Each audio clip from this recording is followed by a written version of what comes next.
Pernah melakukan sebuah presentasi dan kemudian gagal? Kira-kira apa sebabnya? Halo, saya Ronald Tagalong. Pada video kali ini saya akan berbagi dengan Anda tentang apa alasannya presentasi bisa gagal. Buat Anda yang baru saja tahu channel ini, silakan subscribe karena ada banyak video tentang pengembangan diri, tentang bagaimana membangun kepercayaan diri, dan tentang bagaimana tips berkomunikasi, tips public speaking yang saya bagikan di channel ini. Nah, presentasi itu gagal biasanya disebabkan paling tidak ada 4 hal. Yang pertama adalah karena kita tidak kenal audiens. Kita tidak mengerjakan PR kita, mengenali audiens kita dengan baik. Yang kedua adalah karena kita tidak prepare materi dengan baik. Ketiga adalah karena kita kurang latihan. Dan keempat adalah karena ada something wrong dengan diri kita. Oke, kita akan bahas satu persatu. Kita mulai dulu dari yang pertama. Ketika kita mau melakukan sebuah presentasi, ini ibarat sebenarnya kita sedang mancing, dan kalau kita mau mancing, kita butuh tahu kita mancingnya di mana nih. Apakah kita mancing di kolam, kita mancingnya di sungai, kita mancingnya di danau, atau kita mancingnya di samudra luas. Maka di mana kita memancing itu akan sangat menentukan apa yang harus kita siapkan. Nah, ketika mau presentasi, pastikan Anda kenali dulu siapa yang akan menjadi audiens Anda, pendengar Anda, latar belakang mereka. Paling tidak Anda harus cari tahu ya latar belakangnya audiens Anda dari usia mereka, kemudian pekerjaan mereka. Setelah itu komposisinya, kalau misalnya audiens Anda ada beberapa orang, apakah dominan laki-laki, dominan perempuan, ataupun mungkin sama banyak. Setelah itu pendidikan mereka seperti apa, kemudian kapasitas mereka bagaimana. Nah, kenapa ini penting? Agar ketika Anda akan presentasi, Anda bisa menyiapkan, nah ini akan berhubungan dengan poin yang kedua, materi yang tepat, yang sesuai dengan audiens Anda. Sesuatu yang betul-betul mereka inginkan, sesuatu yang betul-betul mereka tertarik, sesuatu yang betul-betul mereka harapkan, mereka dengarkan dari Anda. Jadi, kenali audiens Anda jika Anda tidak ingin presentasi Anda gagal. Yang kedua adalah siapkan materi dengan baik. Menyiapkan materi dengan baik itu tidak hanya kemudian menyiapkan materi yang terbaru ataupun materi yang runut, materi yang sistematik. Akan tetapi menyiapkan materi dengan baik itu cakupannya yaitu adalah Anda menyiapkan materi yang sesuai dengan apa yang diharapkan oleh audiens Anda. Contohnya seperti ini.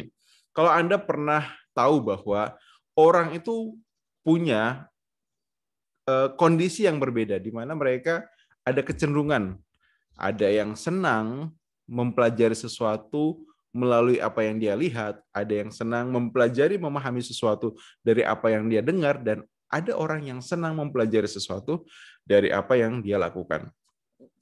Nah, materi Anda betul sesuaikan dengan tipikal orang itu. Jadi bagi mereka yang lebih senang belajar sesuatu dari apa yang mereka lihat, tentunya bagaimana desain yang baik, bagaimana komposisi warna yang pas, itu akan sangat mempengaruhi ketika mereka mendengarkan Anda melakukan sebuah presentasi saat Anda menggunakan alat bantu seperti misalnya slide atau PowerPoint. Nah, yang lainnya berkaitan dengan menyiapkan materi adalah bagaimana penguasaan Anda terhadap materi tersebut. Ketika Anda kuasai betul materi Anda, maka secara otomatis audiens akan melihat bahwa Anda betul-betul pakar dalam apa yang Anda bicarakan. Anda tahu persis apa yang Anda utarakan. Anda orang yang tepat untuk mereka dengar ketika berbicara tentang hal yang sedang Anda bawakan. Jadi, tips yang kedua adalah siapkan materi dengan baik. Pastikan itu sesuatu yang sesuai dengan profil dari audiens Anda, sesuai dengan usia mereka, sesuai dengan gender mereka yang dominan, ataupun sesuai dengan apa yang mereka harapkan. Nah, yang ketiga adalah Anda bisa gagal melakukan sebuah presentasi kalau Anda kurang latihan, apalagi tidak latihan. Ya, ya harus latihan, bro. Latihan itu akan sangat membantu untuk membuat apa yang sudah Anda siapkan itu terekam di dalam pikiran, terekam di dalam seluruh tubuh Anda, sehingga ketika saat presentasi yang Anda lakukan adalah Anda ibaratnya hanya sekedar menekan tombol rewind, putar ulang apa yang sudah Anda latihkan. Nah, sehingga ketika rewind, putar ulang apa yang sudah Anda latihkan, Anda akan terhindar dari kemudian apa? Blank, bingung, ataupun misalnya tidak runut apa yang Anda sampaikan. Jadi, latihan. Latihan bisa dilakukan semakin jauh hari semakin baik gitu. Nah, di video sebelumnya Anda bisa cari ya bagaimana cara melatih diri untuk persiapan ketika akan tampil. Di situ saya kasih satu tips, yaitu adalah Anda bisa latihan sehari sebelumnya dengan cara apa? Dengan cara membagi materi presentasi Anda menjadi beberapa segmen dan latih secara terpisah. Maka ini akan sangat membantu untuk meringankan sesi latihan Anda. Dan yang keempat, yang saya sebut adalah ada something wrong dengan diri Anda kalau presentasi Anda gagal, yaitu adalah salah satunya ketika mau presentasi, Anda kurang istirahat.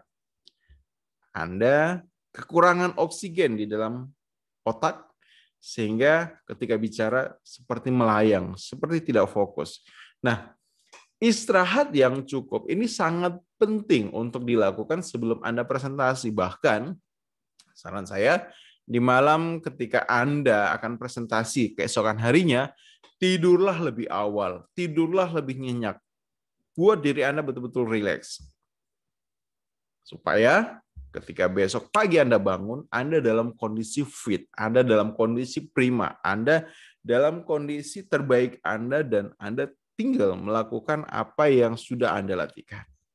Jadi, itu 4 hal yang menyebabkan orang bisa gagal presentasinya. Ketika yang pertama, tidak mengenali audiens, yang kedua, tidak menyiapkan materi dengan baik, yang ketiga, ketika tidak latihan, dan yang keempat, kurang istirahat.